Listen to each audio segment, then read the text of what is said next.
Look at this. I can see you next to me, Fu. We are in Wow. the band phase here.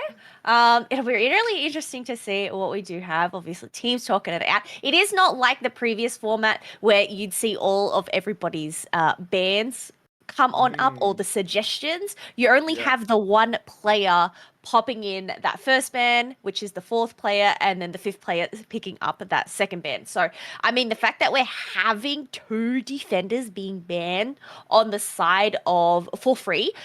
Mm, Blastoise, interesting one, is because, well, I've known Ghatlue to pick up Blastoise up in that top lane, but I guess considering no Smites have banned away that Buzzwole, they might have a different plan under their belts this time. Through, I guess, of the four bans that we have just seen. yeah, that's a great point because normally, if there's no Buzzwole around, your Blastoise can really go the spin set as well. But it looks like the team is just saying, you know what? If you're gonna ban Buzzwole, we're just not gonna give you Blastoise either. Leafeon ban, we talked about it. Such a great Pokemon in the early game. They don't want that on the board either. Tree, such good sustain. And instead of Tree, we can see the Crustle is coming out, Kelo. So another Pokemon, a defender that comes online so early on. And it looks like, is it Sareyu? Has opted for the Blaziken, which you didn't get to see too much of it yesterday. So I'm keen to see how it goes. No, I feel like there's only select players that do pick up that Mm, Blaziken pick. And I love Blaziken as a Pokemon. The combinations that you can whip mm, out are very visually pleasing. Otherwise, Crustle, definitely a defender that I have been loving. But on that note, supporter that I have absolutely been loving in this meta is that Eldegoss. So with yeah. a Zervis, I can see that they're hovering over that. They are probably looking to pick that up. We also have a Sylveon pairing up with that. So whether we're going to end up having some switcheroos going into our final stage at the end there, once Leandro has locked in their final pick, we'll have to wait and see. But Gyarados being one of the newer all-rounders coming into Mm, Pokemon Unite, we've discussed it yesterday briefly. We know Gyarados's first stage, Magikarp. It's the useless Pokemon. But if whoever ends up playing it on No Spite, it looks like Leandro's gonna pick it up for themselves. It's going to be a matter of filling up that effort bar and getting that Gyarados ASAP. So people have had a Gyarados at earliest stage level 4. If they're able to pick up their wild Pokemon experience, if they're able to pick up a KO or assist, but then it can also be lagged out until level 7 where it's mm. forced to evolve. So definitely going to have to keep our eye on that Gyarados and whether it's going to be able to reach that evolution earlier on in the game. Yeah, speaking of effort that it takes for Pokemon to come online, I actually really like the picks from both of these teams. You can see of these Pokemon that I've picked, apart from maybe Gyarados, that takes a little bit more time to come online, they all have really good early games. Obviously, looking at Inteleon, where you might think you need level 7 to get your snapshot, but the secure on your water gun is so good. It is an early game, so they should have no trouble whichever path they are going to go. Sylveon, another great Pokemon, right? As soon as you hit that level 4, doesn't matter whether you're going Mystical Fire or Hyper Voice, right? It just puts so much pressure on the enemy team if they are not at that level either. And Talonflame, I think we talked a little bit about it yesterday, Kello. It seems like every region except OC loves the Talonflame, so I'm very, very happy to see it back in again, just to see more action of it, just for my sake as well. The game has begun, the first match game of the day for the Unity Clash. Um, and we've got a technical pause, Kello. So I guess it gives a little bit more time to think about these drafts these teams are going into. Guys, here we go through first game of the day at the Unity Clash. We have 4 free going up against No Spites with double Eevee on the side of No Spites going into that bottom path. Magikarp, as I would have predicted, going up into that top path, but it's currently all alone because we have a Hooper going in for a bit of an attempt at an invade, but it looks like Torchic was already able to clear off their experience there. Yeah, I mean, just the Glossifer and the Sylveon manages to take the red buff just before the Hooper even came in, and look at that already. Level 5 Ghatlue is, just running through that top path already. 10 seconds going to the swarms that are going to be appearing very soon. That magic carp still needs a little bit more effort because before they can become the huge water dragon. And here we go. With 850, seems like For Free is already set up pretty nicely, getting that control. We're going to get the pushback from the Combuskin as expected. Hyper Voice is going to eat all that up, and they're looking to put a little bit more pressure on as Eldegoss is so good in the early game, isn't it, Kelo? Just to put the pressure on with its boosted. I mean, the fact that they were able to pick up, say, some KOs, they're only leaving this Flichinda here to try and defend the pad, but it looks like Torchic is the better bird there, being able to pick up another KO, get in another dunk as well. And this is going to pump up their attack weight stacks that they need to get in early. And we know, later on, if you're able to get those earlier on, it can make a massive difference. Otherwise, we have Blaziken rotating on and down. Espeon is already down here as well. Just lurking in the bushes and waiting for those mid Altaria and Swablues to spawn. Yeah, and it looks like For Free are going to get all those Altarias for free, Kelo, in the middle, as No Smites were a little bit distracted. The Magic Cup going in for another stack to potentially, evolve. It's still missing it a little bit, and Oh, now it's just stuck because the overheat and the push from the Blaziken is going to be so, so strong. It's already level 8, Kelo, and this Hooper's going to be in a little bit of a trouble. Speaking of trouble, Inteleon does get the trade on the Talonflame, confirming that KO, and it seems like No Smites a little bit scattered at the moment. Kelo, as this Umbreon is just trying to run away. Look at how slowed it is from both the Crustal Rockchew and the Eldegoss as well. Definitely, I would say For Free is having a lead coming to this mid portion of the early game here. They do have that level lead. However, we do have Gyarados finally, Kelo, on the side of No Smites. look, Soraya already reaching level 9. So with Blaziken, it does end up reaching that Unite move at level 8 to allow it to switch its moves between those punching moves, but also those kick moves, allowing those combos to come out. And you can see just how well and how powerful this Pokemon is. I mean, with their team, they just shredded down that buff. It ended up being a Reggie Steel pickup, so that is going to give For Free special attack plus attack boosted going into the next 90 seconds.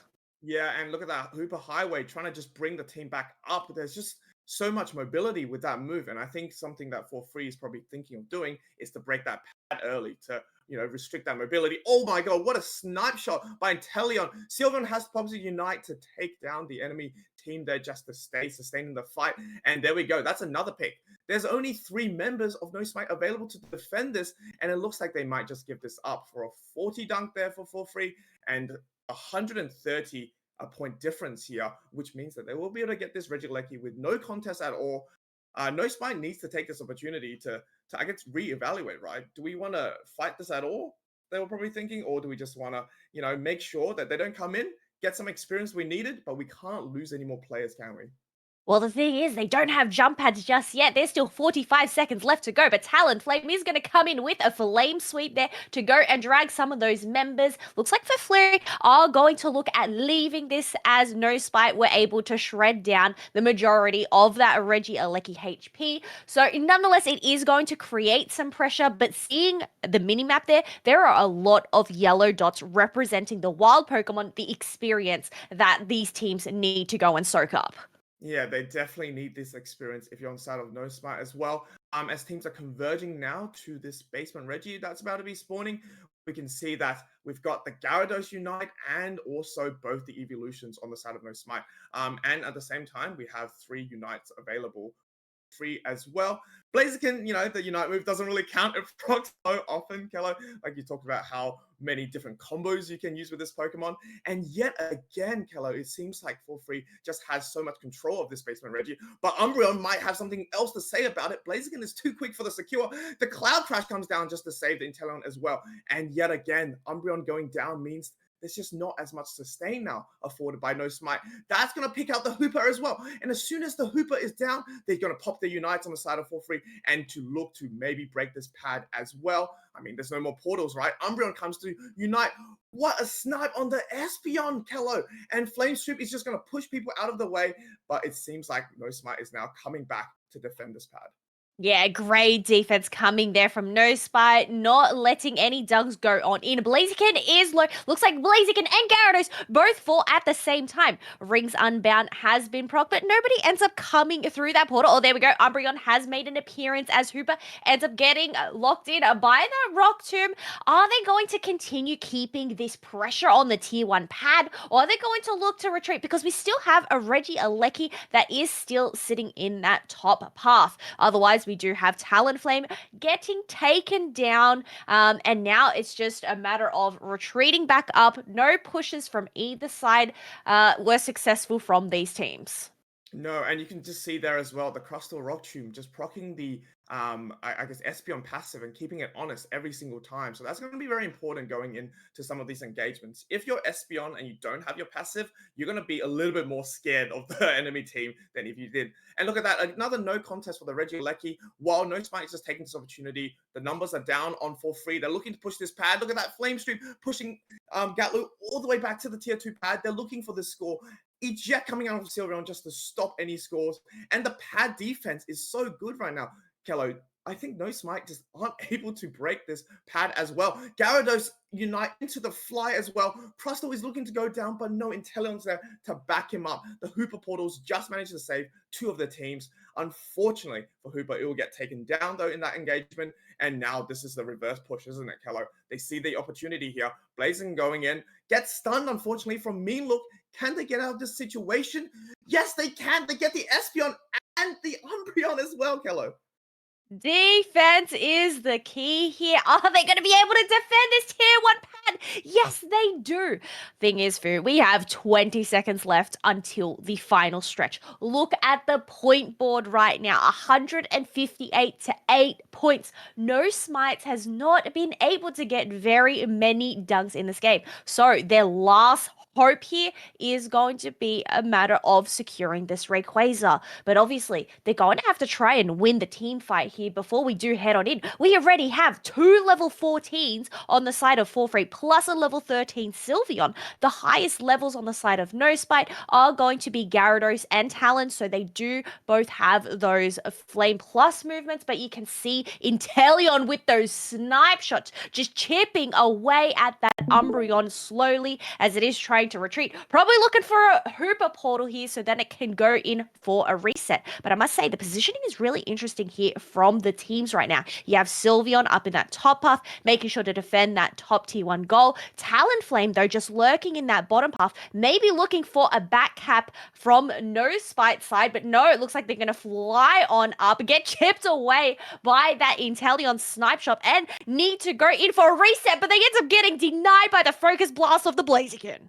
Yeah, I mean, Talonflame just really no value there at all, just waiting that bush for so long and then getting taken out at the end anyway. I want to see this Hooper in the Rayquaza pit, Kelo, because if things go dire, like maybe, for example, Ghatlue backcapping, they need to bring in everybody for the rip. So Inteleon, look at that. Just already in the middle of the pit, the whole of No Smite is just pushed out. I think Ghatlue doing very well to just fend off people on the top side. Hooper goes unbound on the top. Espeon's already taken out from No Smite. And look at that, Inteleon unite as well. Gyarados is uniting, did not connect, unfortunately, but I think No Smite is just going for the flip here, Kelo. Crustle is just pushing it to the side. There are only Talonflame remaining on the side of No Smites with, literally 1 HP, Kelo. I think For Free is playing very well to send the Blaziken to go back up because they don't need this Rayquaza anyway at the end of the day. They know if they get these dunks in, they're already ahead. And with 12 seconds remaining, Kelo, it's going to be a tough ask for No Smite to come back into this game. That was a really smart play there For Free, realizing Talonflame is still up while it was at really low HP, knowing that they don't need to finish the Rayquaza despite it being at a quarter HP. They're just going to go in for the back caps and take the first win of the day. Having a look at that scoreboard, the defense was really up For Free as No Spite were only able to dunk in 8 points, and For Free ended up having a lead of 350 points overall, 358. That's insane. Yeah, it's definitely a very commanding start to today's matchup here for free. Look at that, like you said, all the objectives just went to for free. The battle report is just a really good representation of that. But let's go back to what Rhinne was saying today as well, because it is a best of 3. It's not over yet for No Smites. They have this first game just to test out, maybe shake off the nerves and stuff like that. Now they know how the teams are playing. Obviously, this is for both sides as well. And going to the next game, they can adapt, right?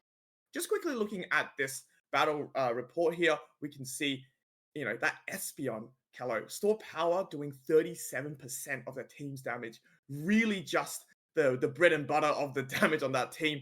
Meanwhile, I guess the damage is more evenly spread out, right? For free, we've got the Inteleon outputting with the same as Blaziken and the Sylveon there as well. Yes, and we will end up getting further analysis from this match from Rhinne as well. But I think that's the thing with, even though Espeon was able to output that damage, obviously there were KOs here and there. It's just they weren't able to break through that barrier. It was very much a pendulum swinging down in that bottom path. You had No Spite making an attempt to push that tier 1, but then For Free being able to defend and then going and pushing back. But then No Spite were able to return, especially with the Hooper having their rings unbound to teleport teammates for backup to just try and push it back forward. It was just very much backwards and forwards in that bottom path, wouldn't you say? Yeah, I mean that bot fight before the Rayquaza spawn, I felt like sometimes that like reverse push may not be really needed from really both teams, because they kind of had like, it's kind of like a tug of war, right? At the bottom there, they try to push the pad from No Smites, and then For Free defended really well, so they pushed it back, and then No Smite came back. They managed to defend it as well, and so that all this time they could have just been taking the central area, or any of the Indidis on the side for No Smites.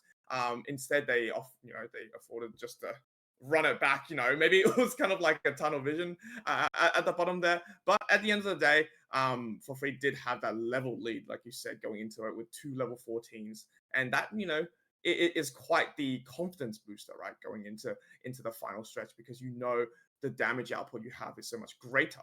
And when you have a points lead, there's less pressure to force a play.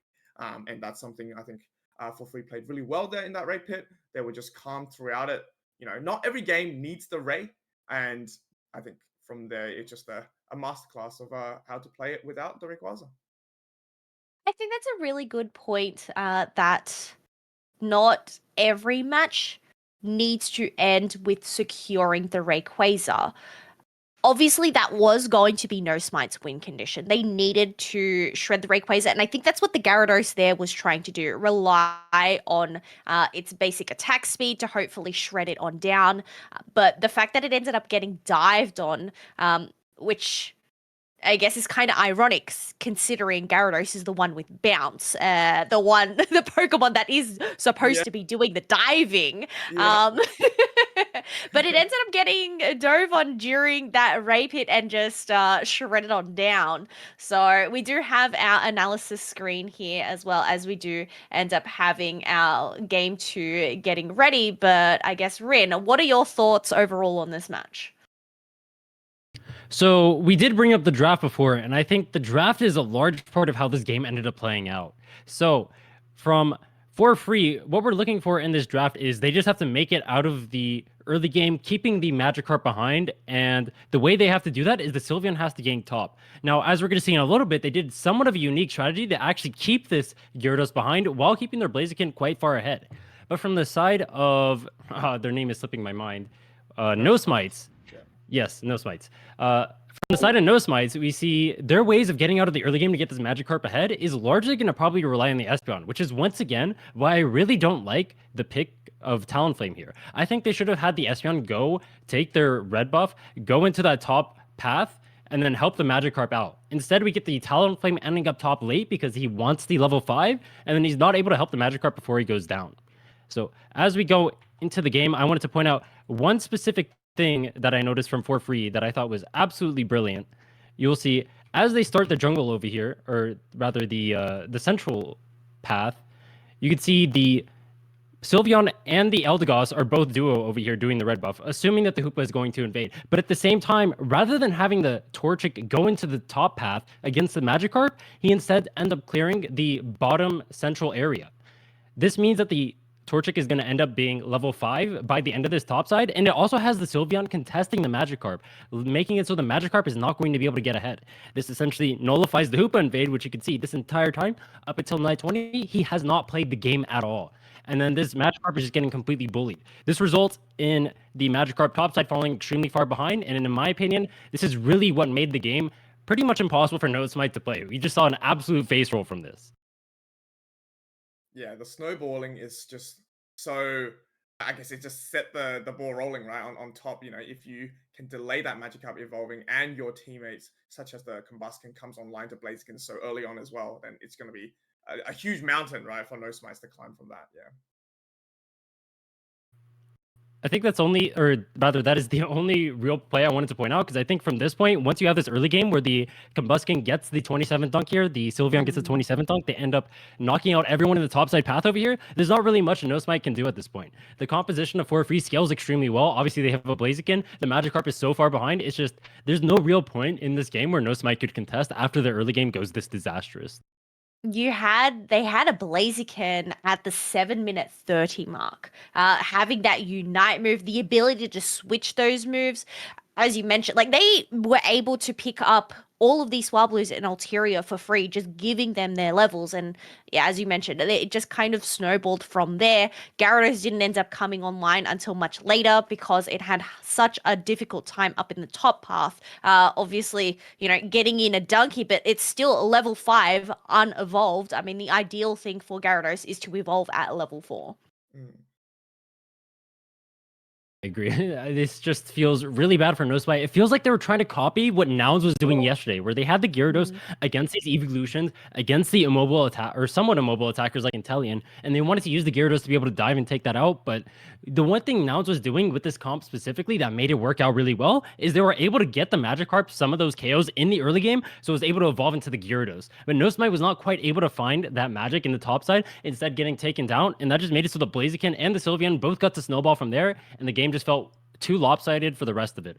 I think going into the next game, I would really like to see No Smite play more for the top side, knowing that 4-Free is likely going to do these early ganks as well. Well, I guess Awesome. time will tell as we do head into our second band phase. Whether they're going to end up sticking with the same bands this time, whether they're going to pick something different. But it looks like we have the team Oswald's picking back. up Buzzwole once again. No Smite, sorry. No Smite's picking up Buzzwole once again. Don't want to come into it. Interestingly enough, Blastoise has also been banned once again for the side of 4-Free. Yeah, I mean, don't fix what's not broken, right? For free here, because they're like, it worked last game, we can run it back again. But you can see no Smites have chosen the Umbreon here, Kelo, for the other ban. Leafeon, another, very classic ban here. So no Trevenant ban here. I'm keen to see if teams rush to pick this Pokemon up, or are they going to, prioritize the Crustle here once more. So it looks like, maybe Crustle is a little bit more priority in this matchup here, but we can still see the potential of a tree.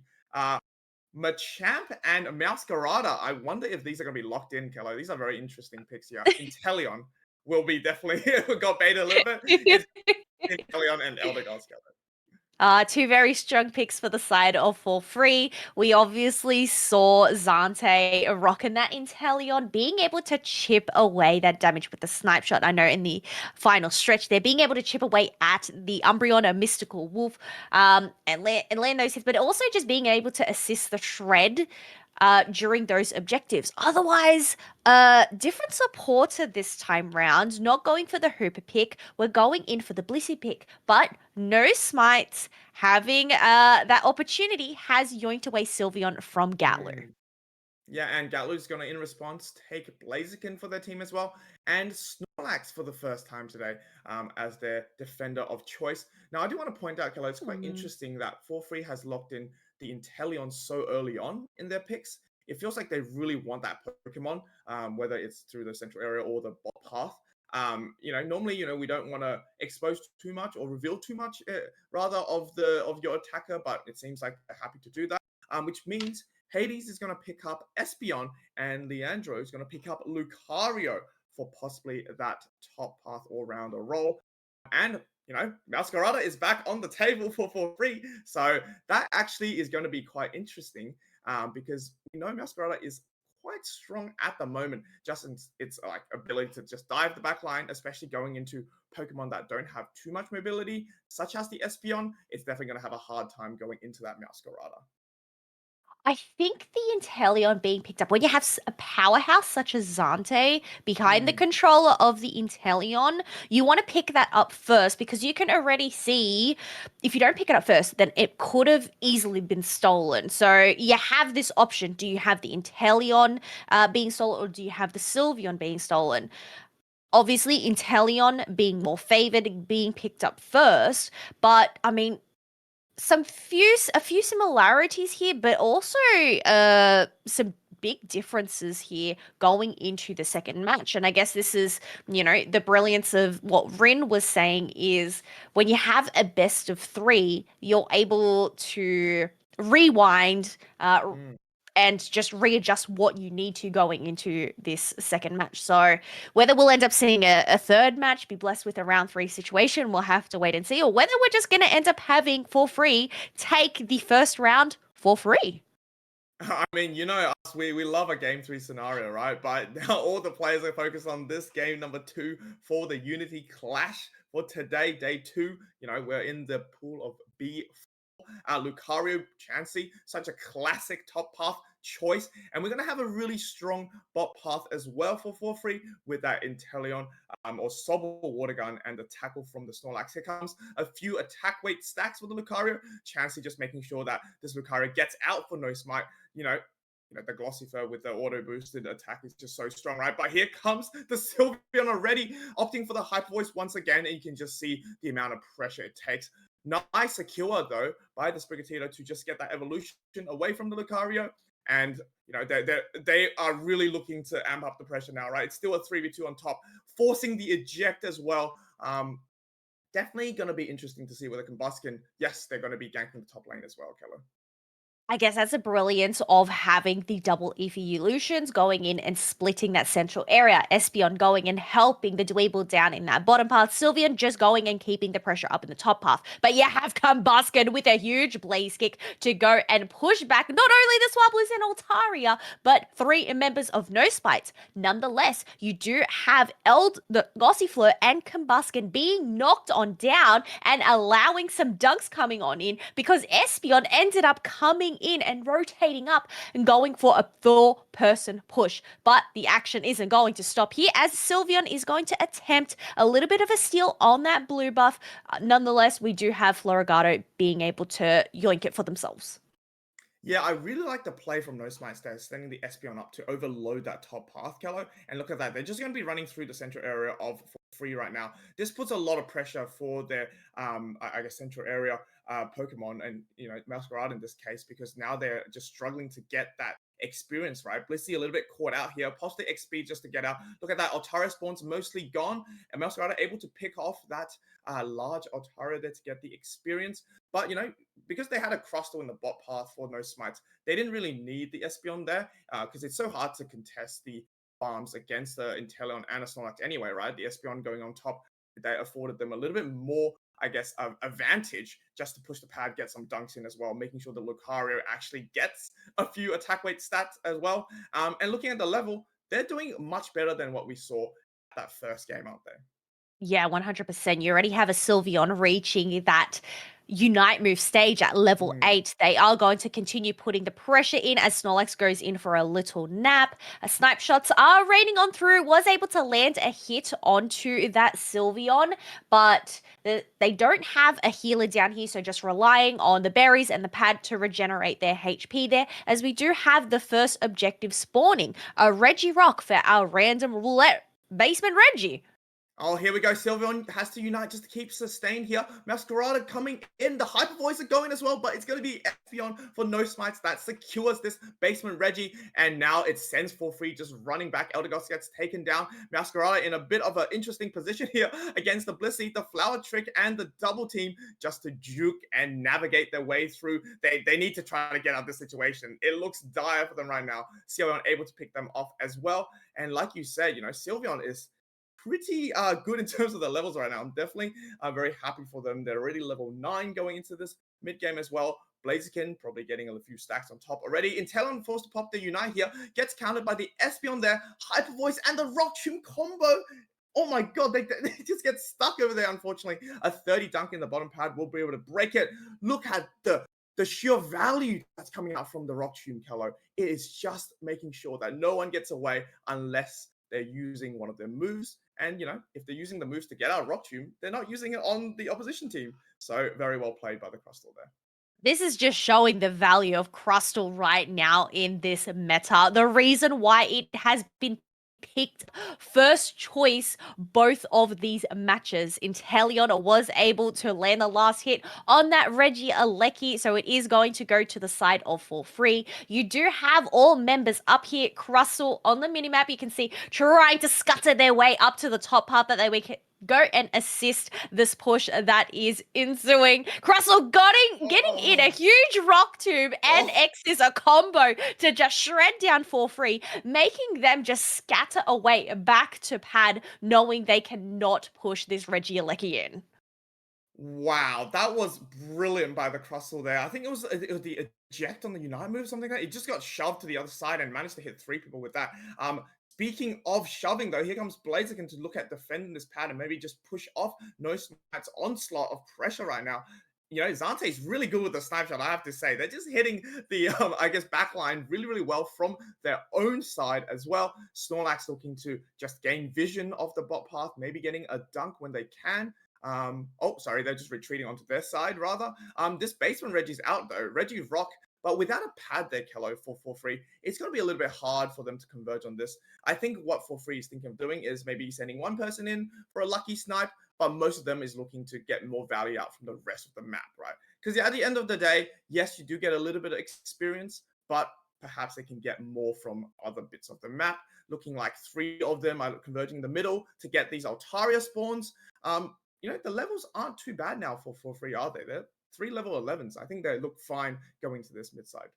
It's definitely more balanced on the side of No Spite's team. You have 4 level 10s plus the outlier there being the Sylveon at level 12, having both of those plus movements. Otherwise, we do have some dunks going on in now. It's now 233 to 131 because you end up having Crustle and Sylveon going and dunking in the bottom tier 2 pad.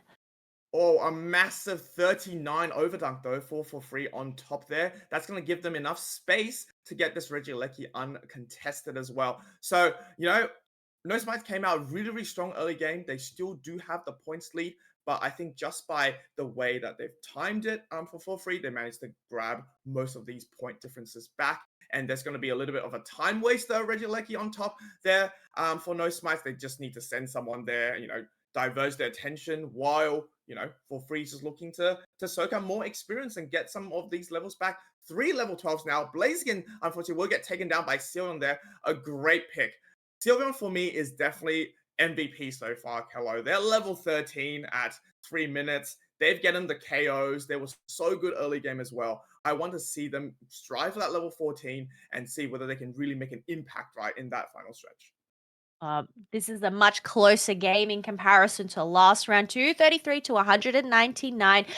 35 seconds left to go until the final stretch. But you can see these teams, they have soaked up most of that wild Pokemon experience. You can see a few yellow dots popping on up. But before we do have the final stretch, we have the last final basement Reggie. For free are going to gather around that basement Reggie, looking to shred it down. It ends up being a Reg Eye, so this is going to give them some HP regeneration going into the final stretch, while you do end up having Meowscarada and Snorlax making sure to take positioning into that central area, trying to just get some intel on where No Spite are planning on positioning themselves. Snorlax going in for the heavy slam, though it does end up missing the Crustle, but it does end up getting put to sleep. It ends up being able to get out there, put that X speed, but it ends up getting knocked down in the process. Rayquaza is being poked at. These Meowscarada double teams are really doing it good favors here, as you do have No Spites wasting their moves on them. Oh my big Bliss assistant onto the Sylveon Unite will be able to manage to take out the Masquerada there. And look at that. It's just a scramble now, right? To just get any positioning possible. Here comes the eject from the Blaziken. We'll be able to take down the Lucario. And Inteleon will pop their Unite just to make sure that they go down. While we're all talking about the middle action, Kelo, the Lucario managed to get a 100 dunk, a massive yawn before that in the middle, just the stun, but unfortunately wasn't followed up, and the Snorlax is just looking to run away and get out of this dire situation here. Blaziken on 1 HP as well. They need to be able to get out of this situation. Masquerada's Unite flourishes through and manages to secure the Ray for them for free somehow. Managed to grasp that, I guess, lead back in their favor to get those Hundelbergers at the bottom. And look at that, with a KO streak of 3 Kelo and Inteleon picking up that Crustle. That's going to be game over for game number 2, affording for free the 2-0 win in this matchup. Well, considering it was a team white, no Smites weren't able to go and defend their pads from all of the scores that would have rained on through if they didn't end up hopping the surrender. But final score 333 to 417. That does mean For Free are going to progress on through to the winners final, winning 2-0. Yeah, well, what a close, I guess, end quarter fight, wasn't that? I was going to mention the Lucario getting the 100 on top while people were fighting, put them back in the lead for no smites. But then just, I guess, the navigation that For Free went through to just pick off the important players on the enemy team, such as that Lucario, such as that Crustle, it made sure that they had enough sustain to wipe out the rest of the team, getting that Rayquaza with that Masquerada Unite. And then, like you said, because it was a team wipe, they have confidence that they can get the scores in easy and then take back the lead that they had beforehand. Ghatlue 63,000 on the Blaziken. The damage is a little bit different now, right, from that game. I think the engagements wasn't as much. More the team is now looking to soak up that experience, right, wherever the yellow dots are on the map. And back at it again, the Sylveon, 31% of the team's damage, doing wonderful there, coming out from the central area as well. I want to say this matchup was definitely a closer one than the first matchup, and I think no Smites, you got to give credit. They really adapted better, especially in that early game, right, to make sure that they're not just snowball from the beginning. Yes, I think that is a great wrap up there of the events that happened, but we need to pass it over to our expert, Rhinne. I would love to hear their intel for what they thought about this match, including, I guess, the drafting phase, but also just some key points that happened throughout that were momentous. Rhinne. Oh, whoops. So, as I was saying, which you guys couldn't hear, every game to me starts off in the draft phase. And once you draft, you have an understanding, or should have an understanding as a pro team, of what it is that your team comp wants to do. And in game 1, it felt like No Smite didn't truly understand that. But coming into game 2, I was really surprised by the adaptations they made. Not only in the drafting, but actually inside the game itself, as we'll see in a little bit. So, looking at the team comps here from No Smite, they have the Sylveon, they have the Espeon, they have the Lucario. So they're playing a very aggressive early game comp. They want the Sylveon to be able to pressure early game. They want the Espeon to be able to pressure early game. And Lucario is obviously one of the best top laners in the early game specifically. Now, looking on the side of For Free, what do they have? Their only early game characters are really somewhat Inteleon, Snorlax, and Eldegoss. So it's their bot side and their support. The Blaziken is not a very good early game character, and the Meowscarada needs a little bit to really start going. So this means that No Smite really needs to apply the pressure in these early game situations, which they ended up doing. Very reminiscent of what For Free was able to do at the start of game 1. And I was very surprised by this and impressed. I thought this game was going to be a lot bigger of a stomp coming out from For Free, but as we can see here, they applied massive pressure onto For Free's pad. They're able to force them off. All 4 Audinos, Bunnelbees, I believe they're called, Still in going down remote over here. stadium phase, eh? I can't. I played this game way too much in season 1. I have like 10,000 games from it, but you could see all of the farm in the top side over here going over to the side of No Smite, and that is just absolutely what you want to see. The bees, you can see I really am AO Stadium brain. The Altarias over here, the birds, just going in favor. I really love the rotation from the Espeon right here to be able to pressure for free on their pad. And this really just starts the snowball and shows me that they were able to adapt very well going into the second game. And this is what I was talking about in those best of 3 scenarios. This is exactly what I want to see. Now, obviously, it didn't quite pan out for them as they ended up losing the game, but if you are a team, if this is your performance and you just end up choking essentially at the Rayquaza, this is honestly, I'm more happy as a team doing this as no Smite than I am for free. From for free side, when I see this kind of performance coming out for us, where especially in the Rayquaza, the fight looks extremely shaky. It comes down to a last second flip essentially. We aren't even necessarily favored to get it if no Smite plays it properly. I'm not feeling too good going into my next series.